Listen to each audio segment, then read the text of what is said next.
नमस्कार। आर्या श्रीमती दुलारी सिंह कॉलेज के YouTube channel पर आप सभी का स्वागत है। आज हम आपको डीएलएड 4th सेमेस्टर विषय शांति शिक्षा एवं सतत विकास के अंतर्गत टॉपिक मानवाधिकार पर चर्चा करेंगे। जैसा कि आप सभी लोग यह जानते हैं कि पिछले वीडियो में हमने आपसे लोकतंत्र टॉपिक पे चर्चा किया था। आइए चलते हैं आज के टॉपिक पर, शुरू करते हैं। मानवाधिकार, ह्यूमन राइट, मानव अधिकार किसी भी मनुष्य के जीवन, स्वतंत्रता, समानता तथा सम्मान का अधिकार है। मानवाधिकार प्रत्येक मनुष्य के कुछ मौलिक अधिकार होते हैं जिन पर उनका जन्म से ही अधिकार होता है, जैसे जीवन और स्वतंत्र रहने का अधिकार, अभिव्यक्ति की स्वतंत्रता तथा कानून के समक्ष समानता एवं आर्थिक, सामाजिक और सांस्कृतिक अधिकार, भोजन का अधिकार, काम करने का अधिकार और शिक्षा प्राप्त करने का अधिकार इत्यादि। मानवाधिकार पर जात, लिंग, धर्म, भाषा, रंग तथा राष्ट्रीयता का कोई प्रभाव नहीं पड़ता है। यह समस्त मानव जाति का अधिकार है। मानवाधिकार को मूलाधिकार, आधारभूत अधिकार, अंतर्निहित अधिकार तथा नैसर्गिक अधिकार भी कहा जाता है। प्रारंभ में सामाजिक व्यवस्था बहुत सरल थी। लोग एक दूसरे के अधिकारों का सम्मान करते थे और कोई भी व्यक्ति किसी दूसरे के अधिकार को छीनने का प्रयास नहीं करता था। परिणाम स्वरूप सभी मनुष्यों के मानवाधिकार स्वतः से ही सुरक्षित थे, किंतु कालांतर में निरंकुश राजतंत्र तथा सामंतवादी व्यवस्था में समाज में उत्पीड़न, अत्याचार, शोषण, अन्याय, अमानवीय व्यवहार का बोलबाला हो गया। ऐसी अराजक स्थिति में मानवाधिकारों की खुलेआम अवहेलना की जाने लगी और चारों ओर अशांति का वातावरण व्याप्त हो गया। ऐसी परिस्थिति में मानवाधिकारों की रक्षा के लिए उसे एक लिखित कानून का रूप देना आवश्यक हो गया। कई स्थानों पर ऐसा किया भी गया, किंतु उनकी एक निश्चित सीमा थी। देखते हैं मानवाधिकारों की सार्वभौमिक घोषणा कब की गई। डिक्लेरेशन ऑफ ह्यूमन राइट्स, मानव अधिकारों के संवर्धन, संरक्षण, मानव स्वतंत्रता, प्रगति, विश्व शांति और समृद्धि के उद्देश्य से 24 अक्टूबर 1945 को संयुक्त राष्ट्र संघ यूएनओ नामक एक अंतरराष्ट्रीय संस्था का जन्म हुआ। इसी संस्था के बैनर तले 10 दिसंबर 1948 को मानवाधिकारों को सार्वभौमिक स्वीकृति प्रदान करते हुए विश्व मानवाधिकार घोषणा पत्र जारी कर दिया गया। इस घोषणा पत्र में विस्तार पूर्वक मानवाधिकारों का उल्लेख किया गया है। विश्व मानवाधिकार घोषणा पत्र के मुख्य बिंदु, इसमें जो मुख्य बिंदु थे आर्टिकल रखा गया। जैसे आप समझ सकते हैं कि सभी मनुष्यों को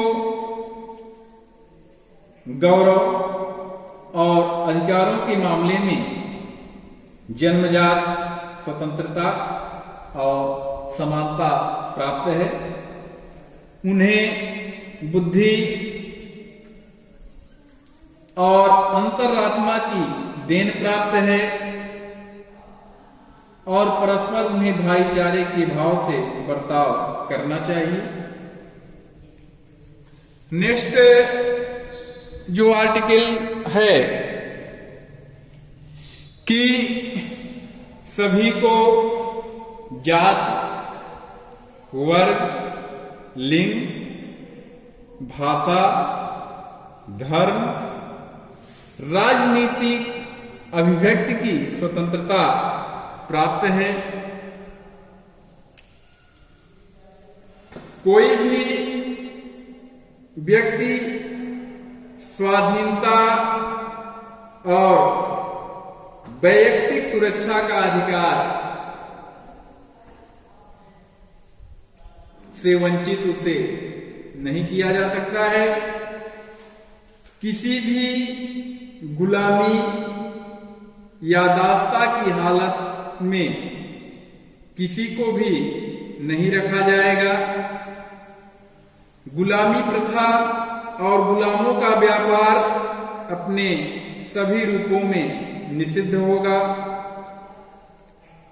किसी को भी शारीरिक यातना नहीं दी जाएगी और न ही किसी के प्रति निर्दय, अमानुषिक या अपमानजनक व्यवहार किया जाएगा।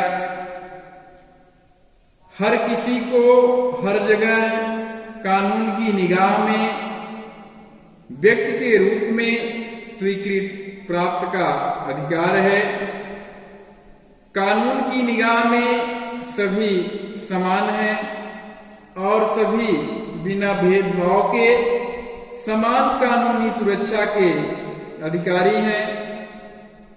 यदि इस घोषणा का अतिक्रमण करके कोई भी भेदभाव किया जाए या उस प्रकार के भेदभाव को किसी प्रकार से उकसाया जाए तो उसके विरुद्ध समान सुरक्षण का अधिकार सभी को प्राप्त है। सभी को संविधान द्वारा प्राप्त बुनियादी अधिकारों का अतिक्रमण करने वाले कार्यों के विरुद्ध समुचित राष्ट्रीय अदालतों की कारगर सहायता पाने का हक है। किसी को भी मनमाने ढंग से गिरफ्तार, नजरबंद या देश निष्कासन नहीं किया जा सकता है। सभी को पूर्णतः समान रूप से हक है कि उनके अधिकारों और कर्तव्यों के निश्चय करने के मामले में और उन पर आरोपित फौजदारी के किसी मामले में उनकी सुनवाई न्यायोचित और सार्वजनिक रूप से निरपेक्ष एवं निष्पक्ष अदालत द्वारा हो। आगे देखते हैं।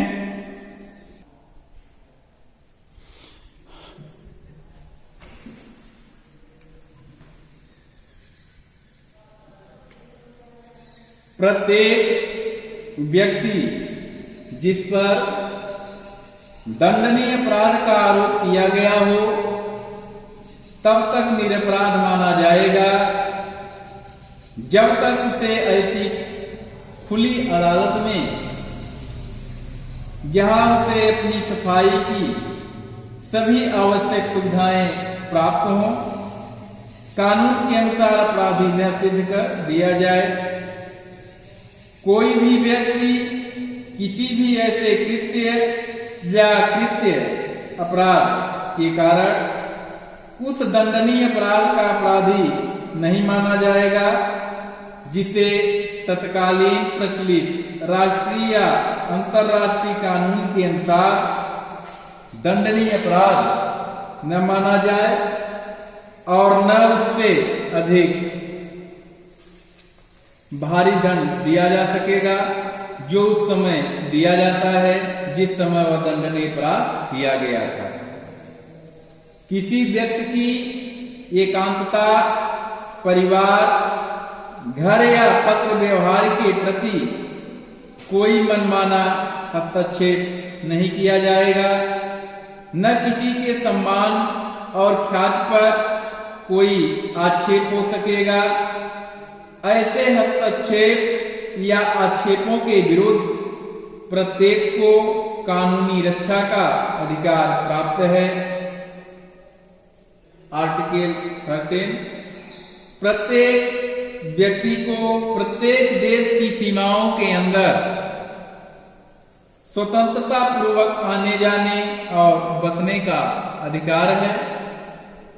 प्रत्येक व्यक्ति को अपने या पराये किसी भी देश को छोड़ने और अपने देश वापस आने का अधिकार है। इन अधिकार का लाभ ऐसे मामलों में नहीं मिलेगा जो वास्तव में गैर राजनीतिक अपराधों से संबंधित हैं या जो संयुक्त राष्ट्रों के उद्देश्यों और सिद्धांतों के विरुद्ध कार्य करते हैं। बालिग स्त्री पुरुष को बिना किसी जाति, राष्ट्रीयता या धर्म की रुकावटों के आपस में विवाह करने और परिवार स्थापित करने का अधिकार है।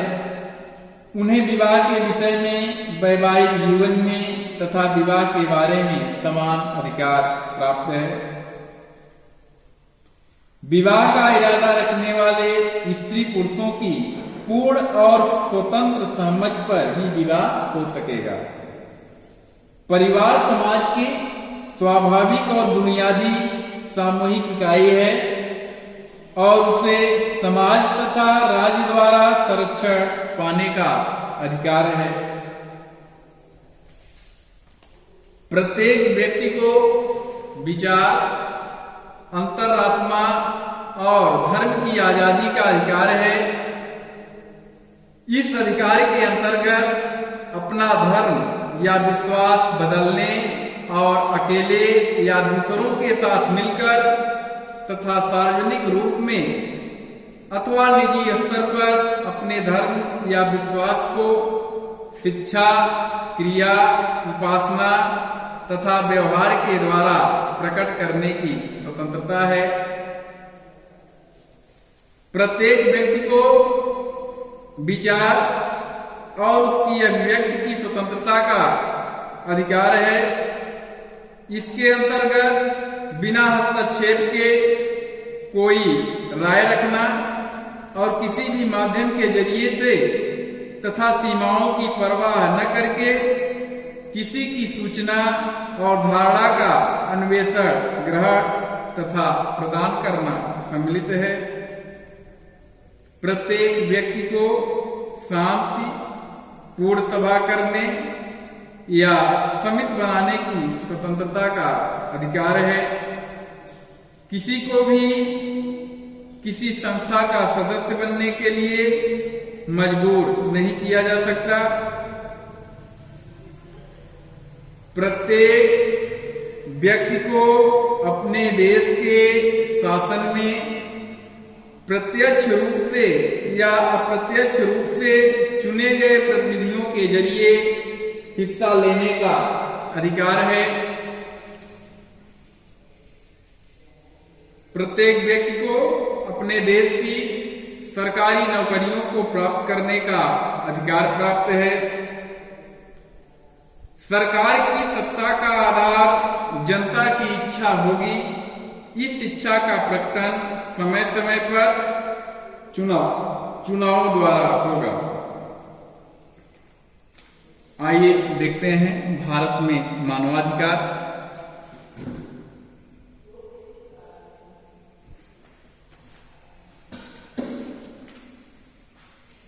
प्राचीन समय से भारत में सर्वधर्म समभाव की संस्कृति रही है। मानवीय मूल्यों, आदर्शों एवं नैतिकता से परिपूर्ण हमारी संस्कृति के मजबूत स्तंभ रहे हैं। हमारी वैदिक सभ्यता में सहनशीलता और दूसरों के प्रति आस्था का सम्मान करते हुए मानवाधिकार के संरक्षण की परंपरा देखने को मिलती है।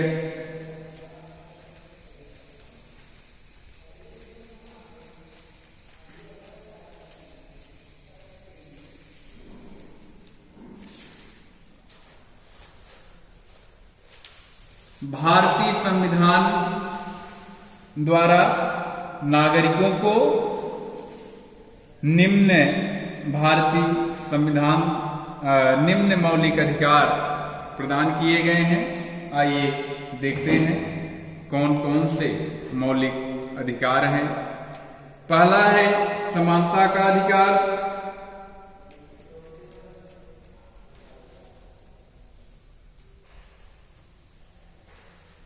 समानता का अधिकार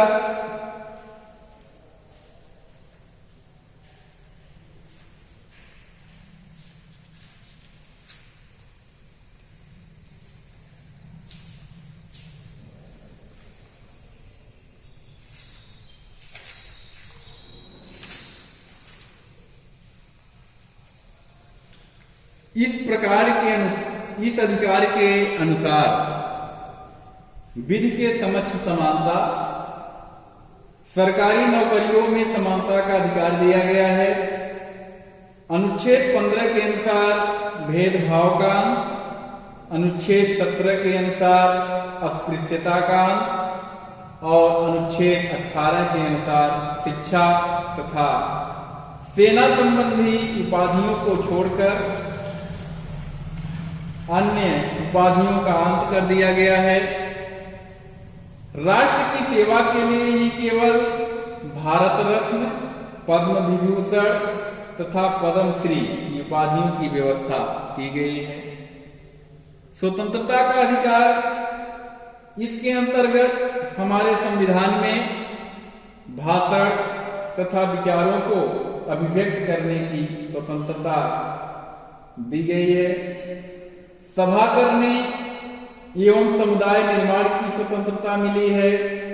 भारत के किसी भी क्षेत्र में भ्रमण करने की स्वतंत्रता, निवास एवं स्वतंत्र व्यवसाय चुनने की स्वतंत्रता दी गई है।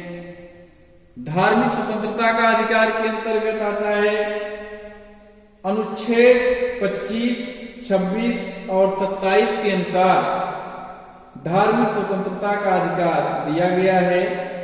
इसके अनुसार प्रत्येक व्यक्ति अपनी इच्छानुसार धर्म पालन करने, उसका प्रचार करने, धार्मिक संस्थाओं का निर्माण करने, उनका संचालन करने, उनके लिए चल अचल संपत्ति इकट्ठा करने तथा उस पर व्यय करने में स्वतंत्र है। विद्यालय में चाहे वे सरकारी हो या सहायता प्राप्त किसी प्रकार की विशेष धर्म संबंधी शिक्षा नहीं दी जाएगी। शोषण के विरुद्ध अधिकार, इस अधिकार के द्वारा शोषण प्रथा का अंत कर दिया गया है। अनुच्छेद 23 के अनुसार मनुष्यों के क्रय विक्रय तथा बेगार पर रोक अनुच्छेद 24, 26, 27 के अनुसार छोटे बच्चों तथा नौकरियों पर रोक का अधिकार दिया गया है। संवैधानिक उपचारों का अधिकार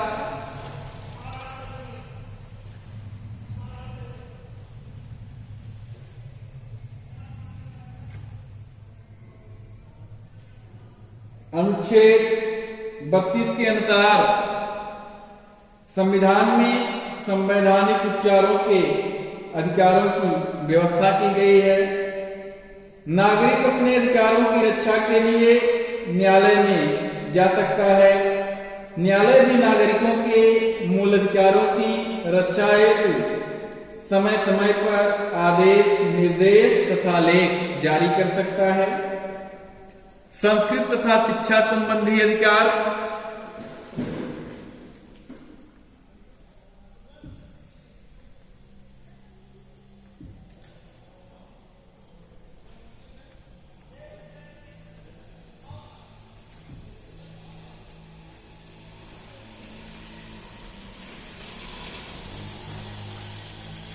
संस्कृत तथा शिक्षा संबंधी अधिकार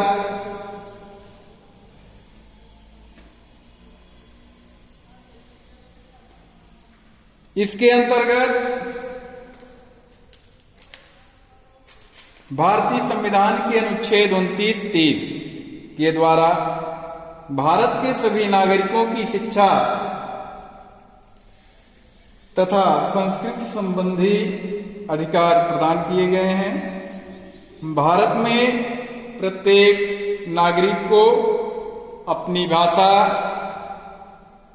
लिपि तथा संस्कृत की सुरक्षा एवं विकास का अवसर प्रदान किया गया है। शिक्षण संस्थाओं में धर्म, वंश, जाति या भाषा के आधार पर प्रवेश लेने से नहीं रोका जाएगा। धार्मिक या भाषाई अल्पसंख्यकों को अपनी शिक्षण संस्थाएं खोलने का अधिकार है। इस प्रकार से आपने देखा आज के टॉपिक में मानवाधिकार क्या है, मानवाधिकारों की सार्वभौमिक घोषणा कब की गई और कौन कौन से वो आर्टिकल हैं, भारत में मानवाधिकार क्या क्या हैं।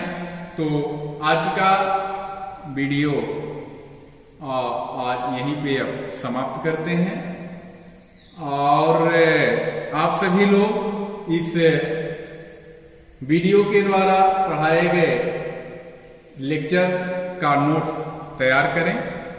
आने वाली परीक्षाओं में ये आपके लिए बहुत ही उपयोगी सिद्ध होगा। अब हम आपसे अगले वीडियो में नेक्स्ट टॉपिक के साथ फिर मिलेंगे। तब तक के लिए नमस्कार, धन्यवाद।